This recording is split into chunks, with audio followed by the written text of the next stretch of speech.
Hello दोस्तों, आपका स्वागत है अपने यूट्यूब चैनल पर। आज हम 7 जनवरी को हुए CTET 2021 पेपर 1 के फुल 30 क्वेश्चंस CDP के कंप्लीट करेंगे। तो दोस्तों, आपका पहला क्वेश्चन अजर्शन एंड रीज़न वाला आया था। अभिकथन: एक बच्चा 11 महीने में चलना सीखता है जबकि दूसरा 15 महीने में चलना सीखता है। कारण: व्यक्तियों में विकास अलग अलग दरों पर होता है। तो आपका पहले का ऑप्शन पहला सही हो जाएगा। ए और आर दोनों सत्य हैं और आर ए की सही व्याख्या है। आपका सेकंड क्वेश्चन आया था, डेवलपमेंट इज डिपेंडेंट अपॉन, विकास निर्भर है। तो आपका दूसरे का ऑप्शन फोर्थ सही हो जाएगा। जो आपका विकास है वो आपका आनुवांशिक बनावट, भौतिक पर्यावरण, सामाजिक सांस्कृतिक कारक, इन सभी पर निर्भर है कि आप जैसे परिवेश में रहते हैं वैसे ही आपके विचार होते हैं। आपका थर्ड क्वेश्चन आया था, किस अवस्था में प्रतीकात्मक खेल बढ़ता है और मनोवैज्ञानिक विकास के सभी पहलुओं का समर्थन करता है। तो आपका थर्ड का ऑप्शन दूसरा सही हो जाएगा, प्रारंभिक बचपन। आपका फोर्थ क्वेश्चन आया था, which of the following is an agency of primary socialization of children, निम्नलिखित में से कौन बच्चों के प्राथमिक सामाजिकरण की एजेंसी है। तो आपका फोर्थ का ऑप्शन फोर्थ करेक्ट हो जाएगा, परिवार, फैमिली। आपका फिफ्थ क्वेश्चन आया था, एक 5 वर्ष का बच्चा यह तर्क करने में विफल रहता है कि जब पानी को एक लंबे और संकीर्ण गिलास से एक चौड़े कंटेनर में स्थानांतरित किया जाता है तो पानी की मात्रा समान रहती है। पियाजे के अनुसार ऐसा इसलिए है क्योंकि, तो आपका फिफ्थ का ऑप्शन पहला सही हो जाएगा, वह अपनी सोच को उलट नहीं सकती। She can not reverse her thinking. आपका सिक्स्थ क्वेश्चन आया था, लेव वेगोत्स्की के अनुसार डैश हमारी संज्ञानात्मक संरचनाएं बनाते हैं और हमारी सोच प्रक्रिया को संशोधित करते हैं। तो आपका सिक्स्थ का ऑप्शन दूसरा सही हो जाएगा, सांस्कृतिक उपकरण, कल्चरल टूल्स। आपका सेवेंथ क्वेश्चन आया था, लेव विगोत्स्की के अनुसार इनमें से कौन सा कारक संज्ञानात्मक विकास में महत्वपूर्ण भूमिका निभाता है। तो आपका सेवेंथ का ऑप्शन पहला सही हो जाएगा, भाषा, लैंग्वेज। आपका एट्थ क्वेश्चन आया था, समूहों में चर्चा और सकारात्मक शिक्षक छात्र संबंध की विशेषता है।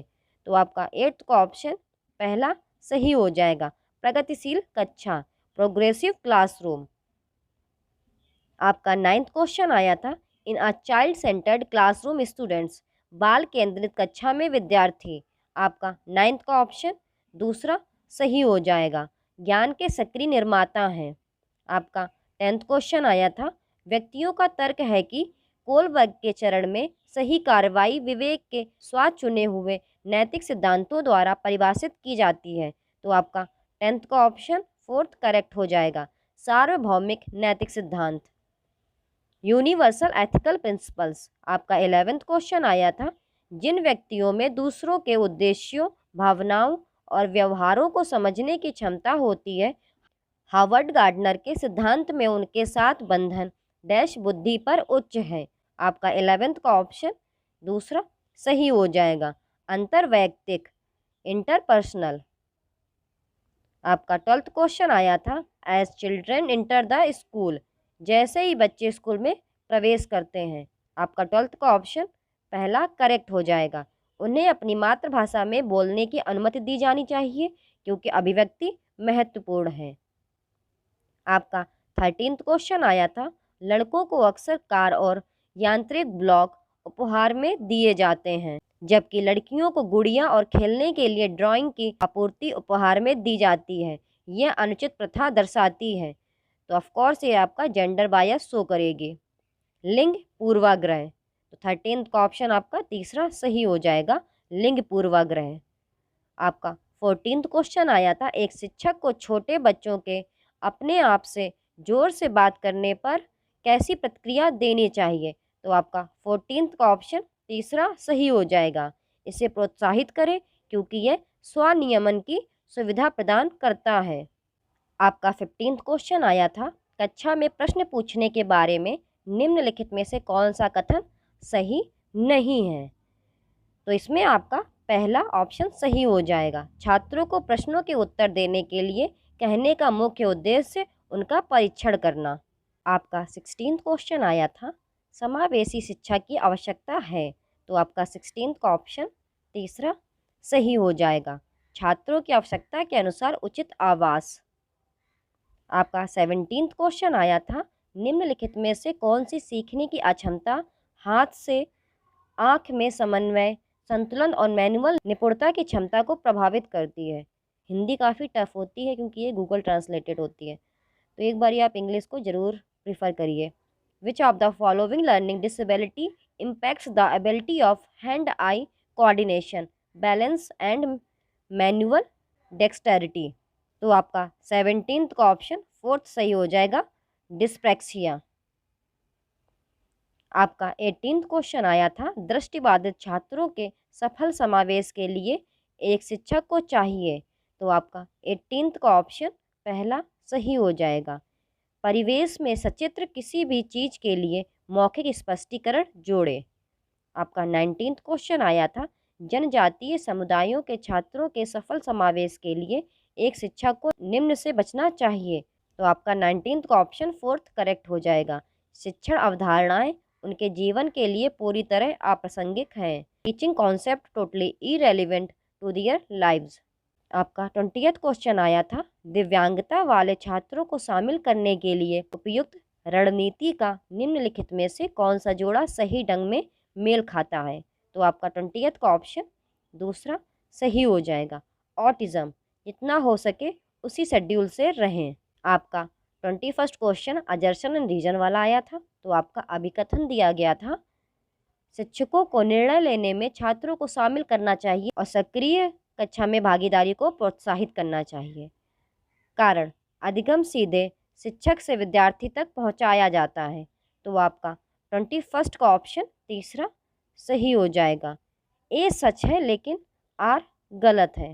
आपका 22nd क्वेश्चन आया था, बच्चे निम्न के आधार पर नए ज्ञान का निर्माण करते हैं, तो आपका 22nd का ऑप्शन पहला सही हो जाएगा, जो उनके द्वारा पहले से ही समझा और माना जाता है। What is already understood and believed bye them. आपका 23rd क्वेश्चन आया था, सामाजिक संदर्भ में सीखने के संबंध में निम्नलिखित में से कौन सा कथन सही नहीं है, तो आपका 23rd का ऑप्शन दूसरा सही हो जाएगा। सभी सीखना व्यक्तियों द्वारा अपने दिमाग में किया जाता है। विच of the following statements regarding learning in social context is not correct, तो आपका 23rd का ऑप्शन दूसरा सही हो जाएगा। All learnings is undertaken by individuals in their own heads. आपका 24th क्वेश्चन आया था, निम्नलिखित में से कौन सा कारक छात्रों की विफलता के लिए जिम्मेदार है, तो आपका 24th का ऑप्शन पहला सही हो जाएगा, गैर प्रासंगिक पाठ्यक्रम। आपका 25th क्वेश्चन आया था, प्रभावी सीखने के लिए डैश विद्यार्थी की भागीदारी की आवश्यकता होती है, तो आपका 25th का ऑप्शन पहला सही हो जाएगा, सक्रिय, एक्टिव। आपका 26th क्वेश्चन आया था, मेटाकॉग्निटिव स्किल्स, तो आपका 26th का ऑप्शन पहला सही हो जाएगा, सोच और सीखने को विनियमित करें। आपका 27th क्वेश्चन आया था, त्रुटियों के बारे में निम्नलिखित में से कौन सा कथन सही है, तो आपका 27th का ऑप्शन तीसरा सही हो जाएगा। त्रुटियों को चर्चा और विश्लेषण द्वारा सार्थक शिक्षण में बदला जा सकता है। आपका 28th क्वेश्चन आया था, सीखना और सूचना प्रसंस्करण है, तो आपका 28th का ऑप्शन पहला सही हो जाएगा, भावनाओं से काफ़ी प्रभावित। आपका 29th क्वेश्चन आया था, एक विद्यार्थी कुछ अवधारणाओं के बारे में अपनी जिज्ञासा को संतुष्ट करने के लिए किताबें पढ़ रहा है, यह इसका एक उदाहरण है, तो आपको 29 का ऑप्शन पहला सही हो जाएगा। दृष्टिकोण उन्मुख महारत लक्ष्य, अप्रोच ओरिएंटेड मास्टरी गोल्स। आप एक बारी इंग्लिश जरूर देखिए बिकॉज हिंदी काफ़ी टफ होती है क्योंकि ये गूगल ट्रांसलेटेड होती है। आपका 30th क्वेश्चन आया था, the central focus on national education policy 2020 is on, राष्ट्रीय शिक्षा नीति 2020 केंद्रित है, तो आपका 30th का ऑप्शन दूसरा सही हो जाएगा, बहुविषयक और समग्र शिक्षा। तो दोस्तों आज हम लोगों ने 7 जनवरी को हुए CTET 2021 पेपर 1 के फुल 30 क्वेश्चंस CDP के कंप्लीट कर लिए हैं। अगर आपको वीडियो अच्छी लगती है यूट्यूब चैनल को सब्सक्राइब करें, दोस्तों के साथ शेयर करें। Thank you for watching the video.